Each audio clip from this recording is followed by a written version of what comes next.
Mags on Media continues, and we've heard leading experts talk about the need for agencies to start running like newsrooms in the past year or so. In the quest to keep up with the ever-changing and fast-paced media landscape, the Publicis Machine Agency has launched NewsDesk. It's an innovative news service that ensures agency teams, their clients and their brands collaborate to find quicker and more efficient ways of engaging and responding to digital customer interaction.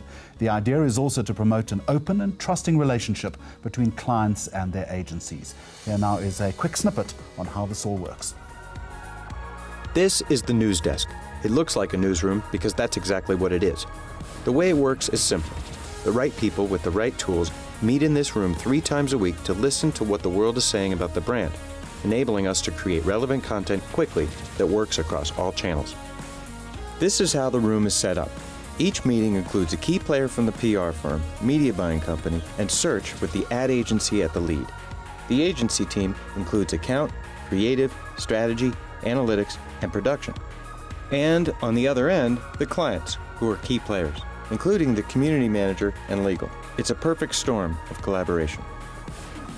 We use a comprehensive set of listening tools to measure performance and glean insights for each brand.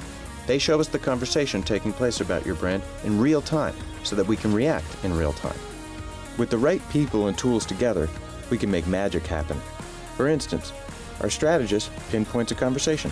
The creative team conceives and shares ideas, and with everyone together, content is approved and shared with the world incredibly fast. Media and PR help amplify content, and once it's out in the world, analytics measures how the work is doing in real time, so we can push it even further. NewsDesk really does connect everything, and many of our brands have already seen it succeed. On Zequel, a newer brand, we use NewsDesk as a creative testing ground. By trying different types of content on social and analyzing the results, we uncovered the insight that inspired our new holistic campaign. Do you want to sleep like a baby? Like a bear? As of today, we have NewsDesk in Toronto, Mexico City, London, Paris, Singapore, Kuala Lumpur, Hong Kong, and Cape Town. And we plan to roll it out across 14 more cities in the first half of 2015. But what do our clients have to say about the NewsDesk? Yo creo que el NewsDesk es innovación pura en la manera de hacer marketing y publicidad. En el fondo estás haciendo marketing y publicidad en tiempo real. Tú decidiendo cuál es el mensaje correcto para el mercado. The decision making is much faster, and that ability to feed back to the creative team to actually understand where we need to go is much quicker. That way of working is absolutely brilliant. NewsDesk allows us to take brands where they need to go, fast. We've created a new model that can lead the change from a single room. NewsDesk, the strategic hub that connects everything. Now, Twitter's launch of the Periscope app ties in nicely with this drive for real-time information, real-time engagement. The social media giant recently acquiring live streaming app Periscope for a reported $100 million. The app is going to allow users to watch and share live video content 24/7.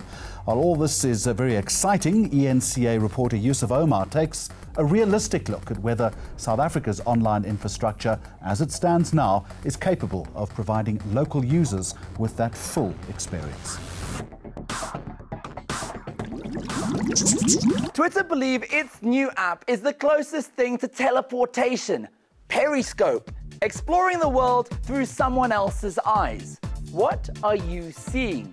That's the premise behind the live streaming app that lets you broadcast anything to anyone, anywhere, and at any time. So if you thought Instagram, Twitter, Facebook, and Snapchat were instant, apps like this are ushering in a new era of live broadcasting. Get your selfie stick ready because you're going to be sharing everything from your morning commute to what you had for breakfast. Narcissistic online behavior will never be the same again. You guys want to see me eat chips? Selfie! Privacy has no place here. Critics say the app can pretty much pinpoint exactly where you live if you leave the location on. But this app could also see citizen reporting becoming even more prevalent. Disappointingly, it seems mundane streaming is what's trending in these early days of the app, with hashtag FridgeView and hashtag ShowUsYourFridge showing up as favorites amongst browsers. There you go. That's our fridge. Meerkat is, well, another new cat on the block offering a similar service. But neither of these apps are entirely revolutionary. Others have tried live streaming apps before and failed. Another big grey area is copyright. Twitter have put the onus on the user, so we can live stream anything from revolutions on the streets, but if you're broadcasting, say, a sporting event or a music concert, you may well be illegally sharing. For now, South Africa's internet connection and mobile networks are struggling to handle all this live streaming, so you may have to wait a little while and experience a little bit of lag when fulfilling your burning desire to know what's in a stranger's fridge.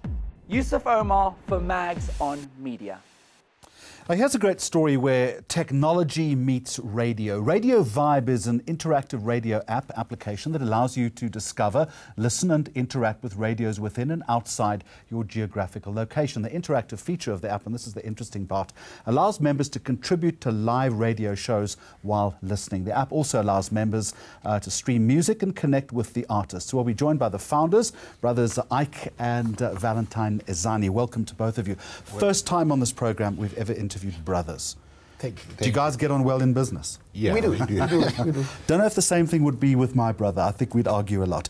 Ike, let me start with you. What's the backstory here? How did you come by this idea? My understanding is you're tech guys, not radio guys necessarily. Yes. How did it start? Radiovybe was conceived from from a background whereby we were discussing. I'm actually a DJ. So we were like discussing how do we now make people connect to stations, connect to music, and discover newer music genre.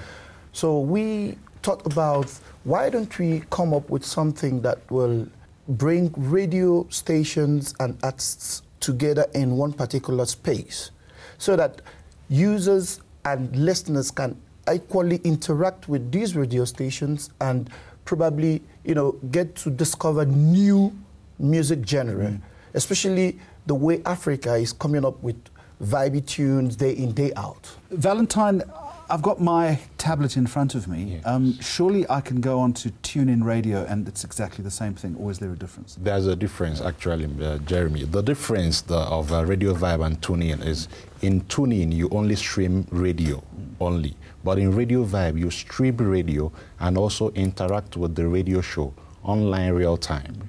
And also the second main feature that is different from TuneIn is that in Radiovybe, you can also listen to music from artists all over the world. That is the key difference between Radiovybe and TuneIn. What type of interaction would you be encouraging then? Yes, we encourage users when you are listening to a particular radio station, say you're in South Africa, you are listening to Energy FM Australia, you can actually go to their wall and type a comment on what you are listening or any topical issue you are listening live, and they will see it. And what's the take-up been like?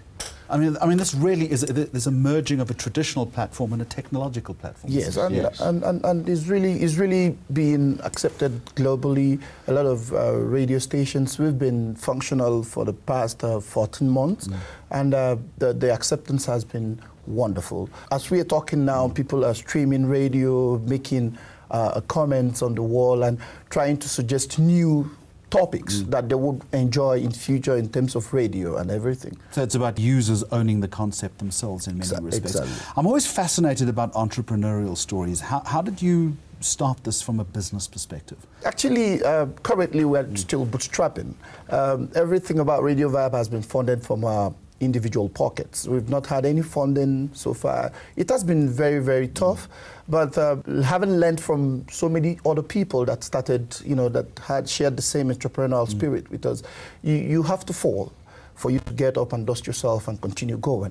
And keep believing in yourself. Exactly, and the dream is very huge. If we are talking about Radiovybe, we are talking about something that is going to rule the radio business in future. Because Radiovybe hands you the global radio stations in your tablet on your mobile phone. And it gives you that space to break your own news to any radio station, irrespective of your geographical background. Valentine, what's the response been like from the traditional radio industry in this respect? Do they see that they have no choice but to understand something like this and play with it? Yeah, they have been responding very, very positively, and the traditional radio stations actually know the future of radio is in streaming because it breaks down the geographical barriers. And most of them right now still stream on their website, but that only gives you the streaming only. But when they're coming into Radiovybe, they now stream and also interact with their audience and know how the audience are accepting their program, so they're accepting it. And in business, you guys never fight, do you? You don't do well. We do have our arguments. But we still have the platform to like say, okay, I think this place you're far more better understanding it, so you lead the way. And Valentine Azani, thank you very much indeed from Radiovybe. Good talking to you. This is Mags on Media. Coming up, how an established Irish beer stout brand managed to connect with a new market segment. We're also going to take a look at a social media campaign called Like Change.